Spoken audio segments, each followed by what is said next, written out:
Police believe a woman whose body was found in the bushes near Brackenfell yesterday may also be a victim of the notorious serial killer. City council workers have found the body of a woman believed to be a sex worker in the bushes Police at believe that a Odekran. serial killer may be responsible for the spate of recent murders. Yet another body has been found in the bushes near Makasa Beach.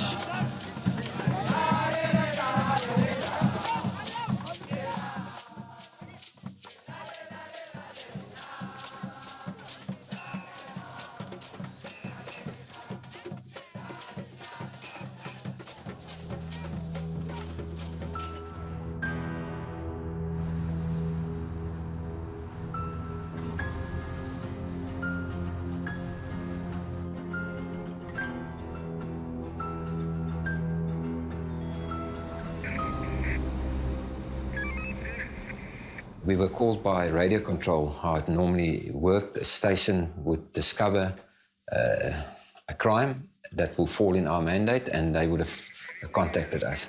We got a call. I was on standby, one of the standby members, and I was asked to go to the N7 opposite Botersig in the Western Cape because they found a body of a street worker, but at the time we didn't know it, buried with her feet out, head into the ground next to the N7 in the bushes.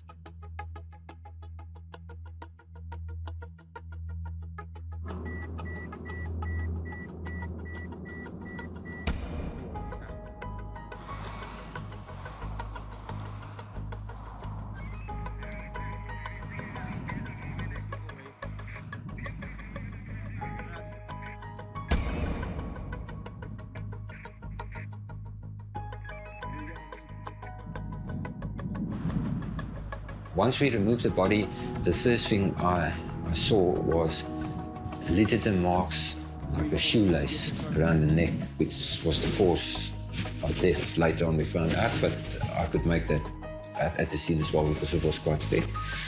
I can clearly remember there was one earring missing and she still had a watch on there. So I ruled out immediately robbery.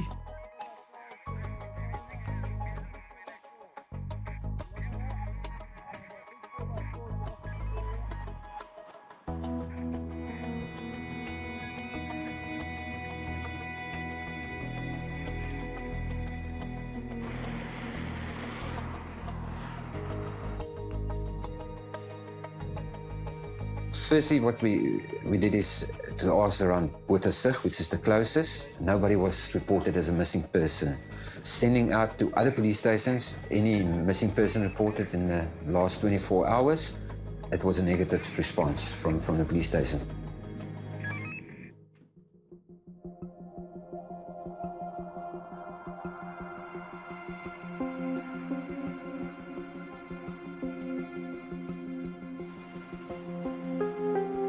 So then my inquiries moved to the roads where the street workers used to stand, Voortrekker Road, Goodwood, Barrow, Bellville, Sea Point, where the street workers used to stand.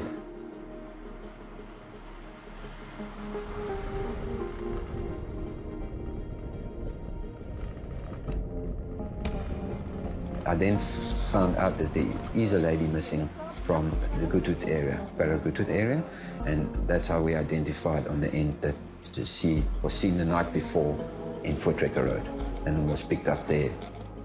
We then identified her as Marilyn Present, and she was from the Cape Flats area where she stayed.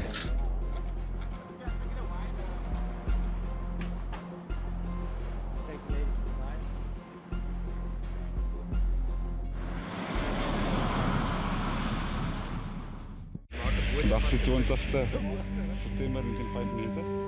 Dit op my horlosie is 12:24.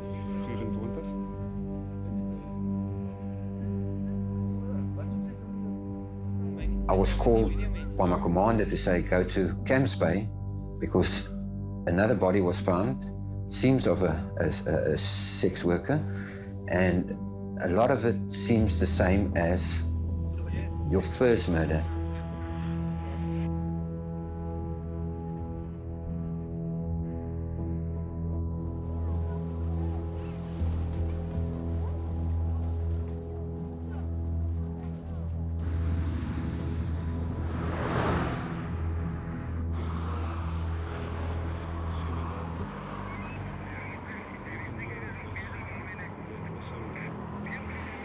spy en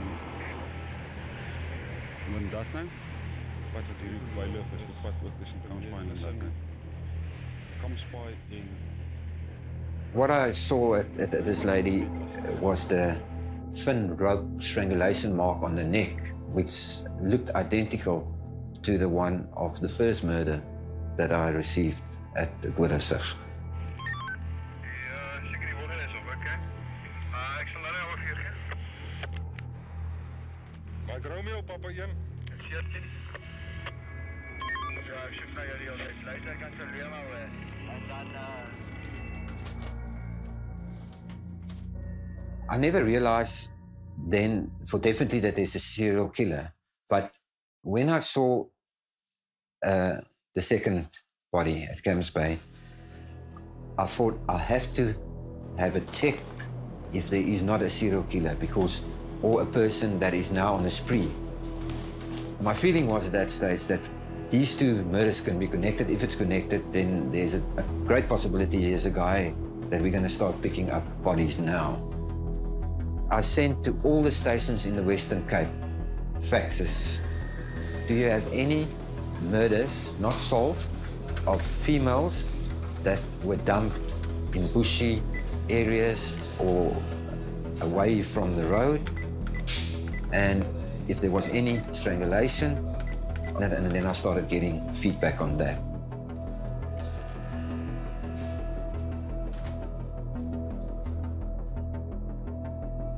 Look, the feedback was, in the first week, it was around about 10 cases came back, cases that had this type of modus operandi.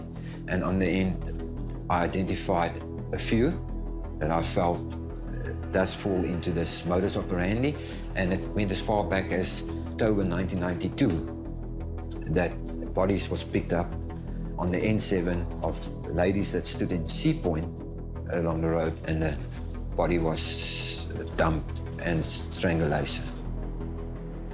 Then I was quite sure we were busy with a serial killer here.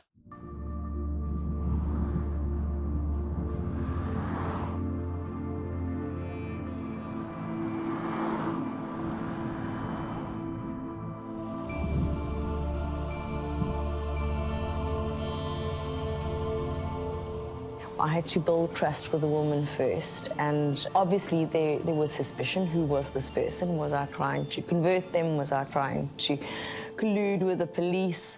But once trust started developing, people started opening up about crime, and slowly but surely we heard about individual cases of murders of sex workers. It took a while because before all those links could be put together.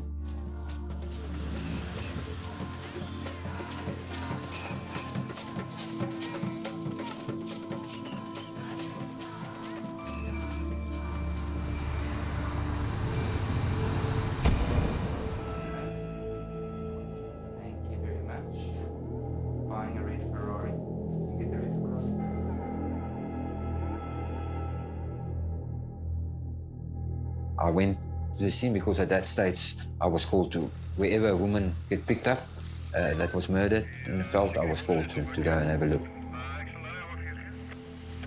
What stands out about this body is she was very decomposed. She was already killed in December, very hot, lying in the open field. But a Coke bottle was placed at the woman's parts. Seems like the Coke bottle was stuck up there, but fell out because of the decomposing.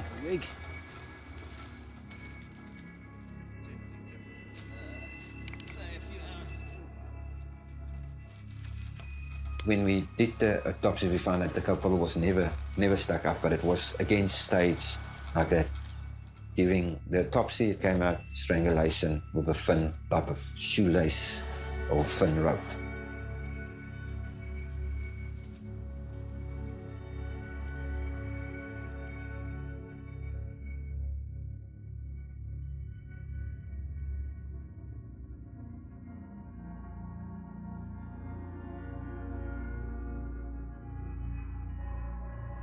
We really saw we've got a problem, and top structure of the police also realized then what we're saying, that we have to need to do something.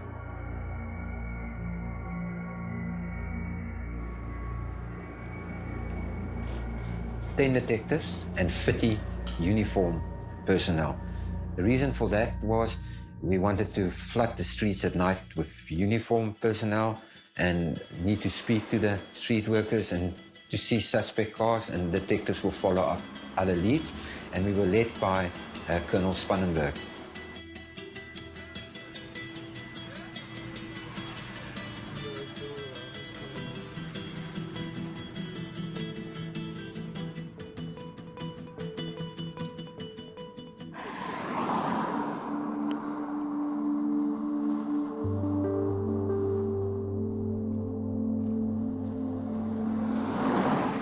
We started taking the registration number. If the girl goes with someone, you take that man's registration number.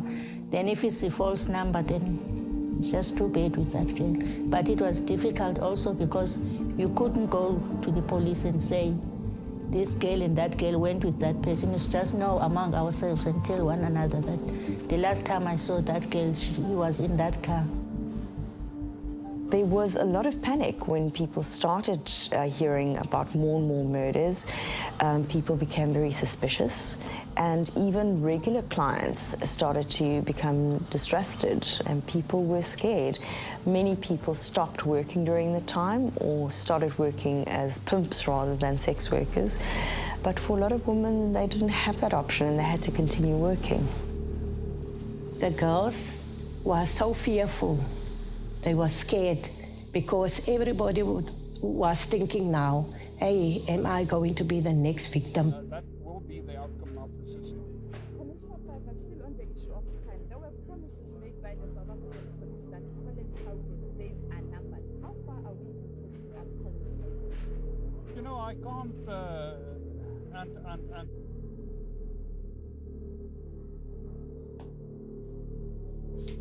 The reward was 500,000 Rand, which was quite substantial, especially around that time. And we were very pleased about that because, yes, it did indicate that it was taken seriously.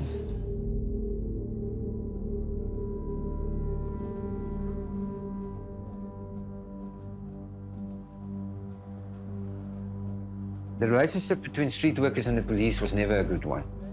We went out and made friends with these people.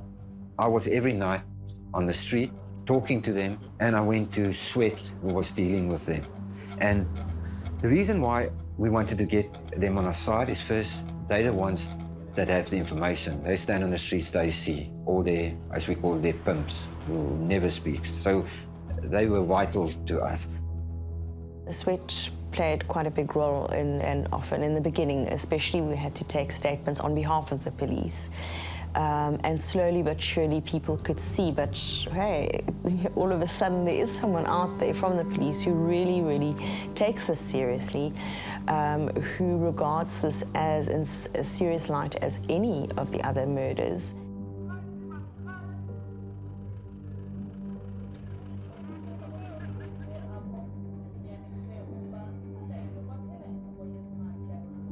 What I wanted is a record of every street worker, fingerprints and a photo. So if I do pick up a body, I immediately can see on the scene, this is person A that used to work from, say, Sea Point. At first they were very scared and didn't want to do it, and then I explained, and then I gave an undertaking to Sweat, who they trust, to say that this will never be used against you in a criminal investigation. I think the threat of these killings was just so big that people were prepared to do anything to safeguard themselves. More and more girls disappeared, yes. And we never know what happened to them. In March, all of a sudden, we had March, April, 3, in a very short time, 3 street workers killed, and all 3 bodies was found in Brackenfell area. Bottleray Road, Brackenfell Sports Grounds, and the other one on a farm further down.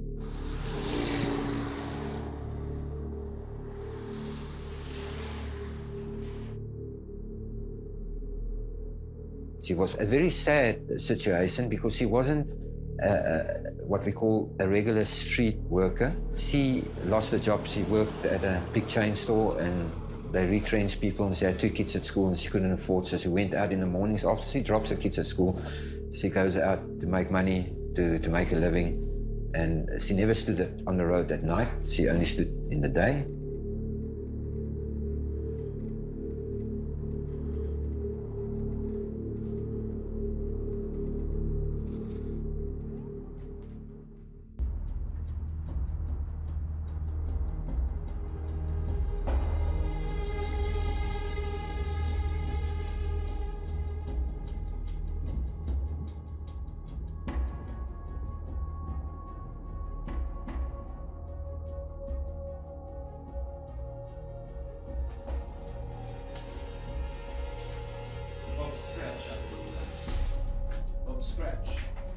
There was one suspect at that time that we were very interested in, and it was a white male that lived in Plumstead area, driving with a blue Golf, and the blue Golf came up on some scenes.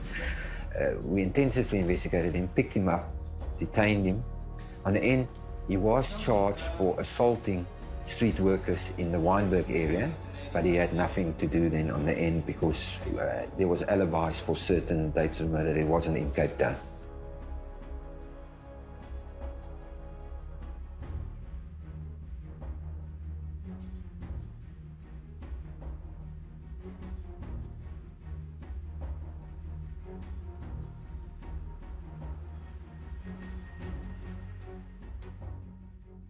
There were lots of rumours on the streets at that time.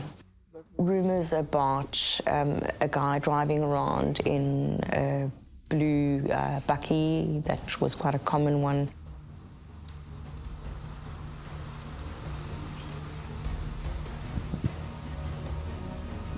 The blue bushy, everybody talked about.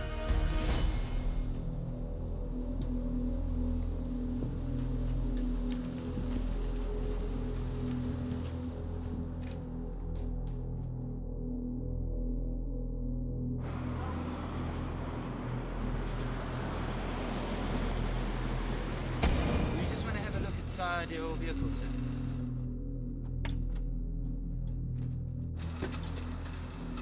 Just one side. Yeah. The first murder, the earring was missing. The exact earring I got found underneath his bucky. Eyeliner and lipstick of Gloria Samuels. Exactly the same as what she had under the bucky seat.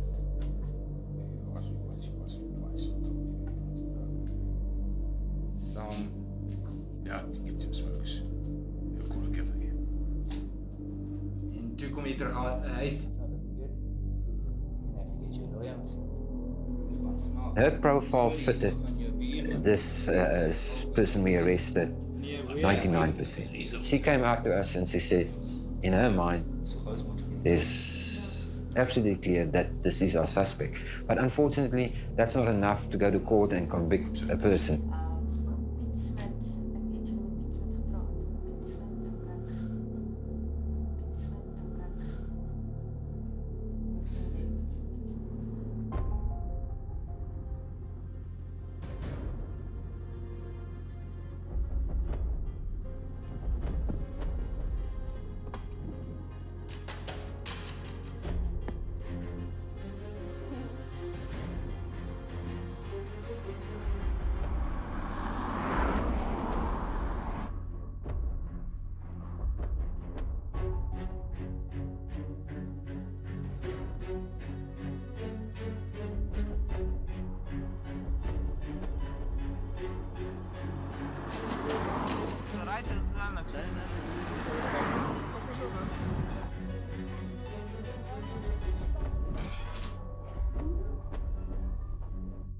Dat was 30 jaar, ik wil zo blij.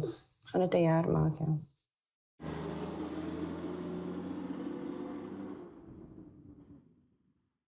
Right aan dit zijn is gekomen, tweede deren aan. En de 4e dag, dan kom ik met z'n zoren dat ik in die bos gekomen.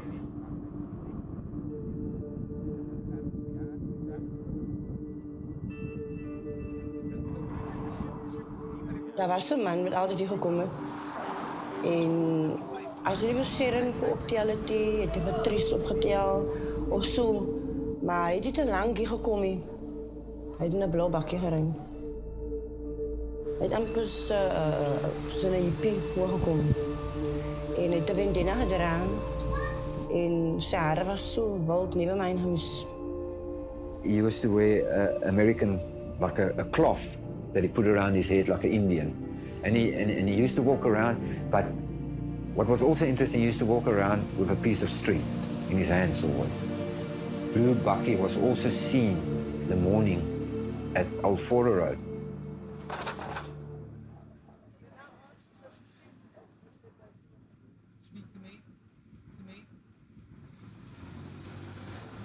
Zeven Spangenberg, in Spiegel, die miljoen. Als die bakkie reg is, gaan hulle weer bodies optel.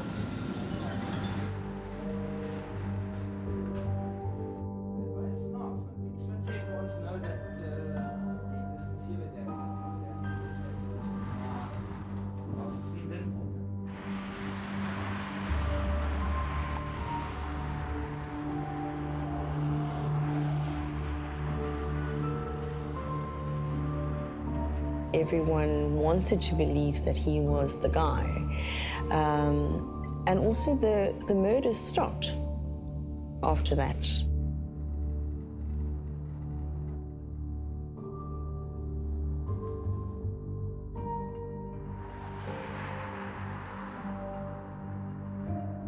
There was never trace evidence left. Nothing to link him directly to the murder. The earring found underneath his bucky. Of course, it's costume jewelry. There is hundreds of thousands. Eyeliner and lipstick, millions.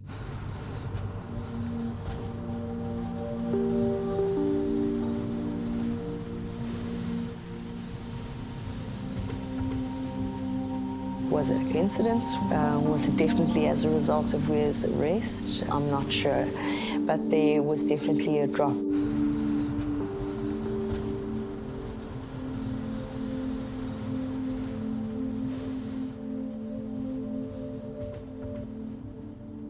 If it is George Weir, and you know, we felt it's George Weir, I don't think he stopped. It could have just moved, because I can't say a guy is going to stop out of experience. A serial killer don't stop. He only stops once he's arrested, he's inside, or he dies.